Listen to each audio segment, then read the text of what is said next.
अभिनंदन करता हूं। मित्रों,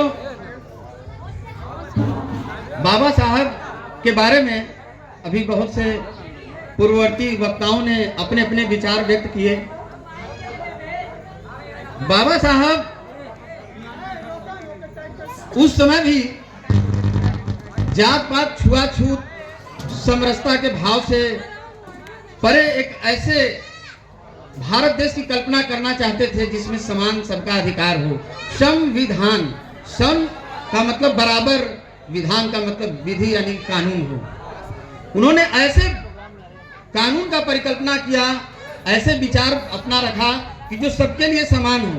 लेकिन पूर्ववर्ती कुछ वक्ताओं ने कुछ पार्टी लेवल यानी पॉलिटिकल स्पीच दिया। ऐसा नहीं करना चाहिए क्योंकि यहाँ भी भेद हो सकता है। आप संविधान या बाबा साहब के बताए हुए मार्गों से वहीं भटक गए। समरसता के भाव को, सामाजिक एकता के भाव को पॉलिटिकल व्यू दे करके उसको आप विभिन्न पार्टियों के राजनीतिक दलों में बांटने का कार्य किया। जो बाबा साहब के विचारों को बिल्कुल विपरीत विचार आपने व्यक्त किया, मैं इसका घोर निंदा करता हूं। साथ ही हम यहाँ बाबा साहब के, अम्बेडकर जी की जयंती मनाने आए हैं, न कि पॉलिटिक्स खेलने। तो काउंटर अटैक बहुत से हैं, लेकिन इससे विवाद उत्पन्न होगा। हमको सिर्फ बाबा साहब के बारे में जानना है। भाई साहब शांति रखिए, शांति रखिए। अपनी बारी आप बोल चुके भाई साहब, कोई बात नहीं। दूसरी चीज, बाबा साहब का जन्म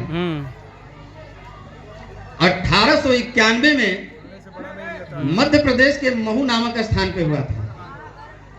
क्योंकि मूलतः वह रहने वाले महाराष्ट्र के रत्नागिरी जिले से आते हैं और उनका जन्म एक गरीब महार परिवार में हुआ था। क्योंकि उस समय भारत में ईस्ट इंडिया कंपनी का शासन था और भारत अंग्रेजों का गुलाम था। और उनके पिताजी सकपाल मालोजी राव उस समय महू में अंग्रेज छावनी में कार्यरत थे और अपने माता पिता के 14वीं संतान डॉक्टर भीमराव अंबेडकर जी हुए। अब एक पिता अगर 14 संतानों को पालेगा, और चूंकि उस समय काफी गरीबी थी और एक नीच जात से आते थे, महार जात से, तो पालन पोषण, भरण पोषण के लिए निश्चित रूप से काफी परेशानियां हुई होंगी। उन परेशानियों में आज एक दो बच्चे को पालने में लोगों को कितनी कठिनाइयों का सामना करना पड़ता है, जो 14 बच्चों को पालेगा उसको कितनी कठिनाइयां हुई होंगी। तो निश्चित रूप से वो परिवार गरीब रहा होगा। और उस समय जात पात, छुआछूत, तमाम ऐसी समाज में कुरीतियां थी जो कि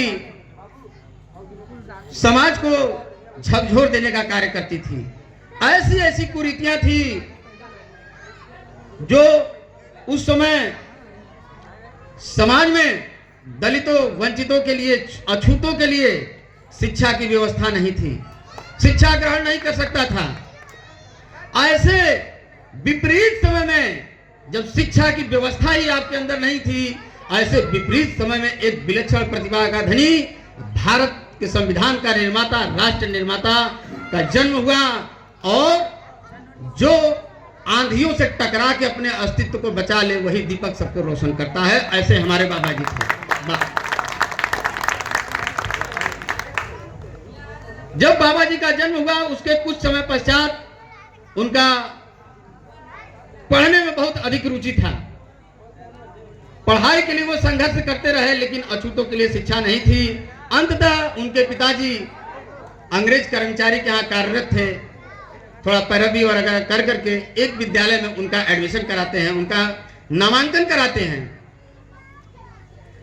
नामांकन के बाद किसी तरीके से नामांकन हो जाता है, लेकिन वह बालक को यह शर्त रखा जाता है, सोचिएगा कि जहां पे सैकड़ों बालक पढ़ रहे हों, एक बालक को अगर यह कहा जाए कि आपको जो है विद्यालय में प्रवेश नहीं दिया जाएगा, आपको दरवाजे के बाहर बैठ के पढ़ना है।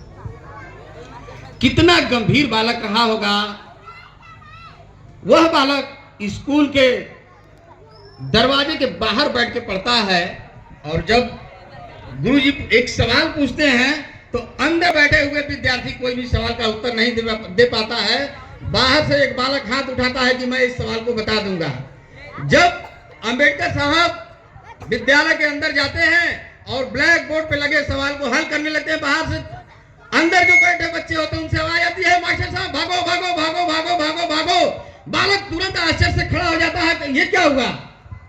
मास्टर साहब से पूछता है, मास्टर साहब ये क्यों भाग रहे हैं? मास्टर साहब कहते हैं कि तुम अछूत हो, तुम्हारी परछाई इनके रखे टिफिन पे पड़ जाएगी, इससे अछूत हो जाएंगे, क्योंकि यह जो है उच्च वर्ग के लोगों का भोजन है, उच्च वर्ग के बच्चों का भोजन है। ऐसे दर्द को झेल करके बाबा जी ने शिक्षा ग्रहण किया।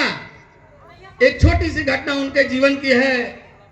जब वह किसी कार्य से स्टेशन पे उतरे और रास्ते में जा रहे थे तो एक बैलगाड़ी वाले से कहे कि हमको छोड़ दीजिए। बैलगाड़ी वाला रुका, उनको बैठाया, बैठा के चलने लगा। चलते चलते चलते चलते चलते उसने पूछ लिया कि आप किस जात को हो? उन्होंने कह दिया मैं तो नीच जात महार से आता हूं। उस बैलगाड़ी वाले ने समझ लिया कि छुआछूत का वो दंश क्या रहा होगा। उस बैलगाड़ी वाले ने उस बालक को नीचे उतार दिया और नीचे उतार के उस पर दुगना कर दिया। कहा कि अब तुम बैलगाड़ी नीचे से ले चलोगे, हम बैठ के चलेंगे।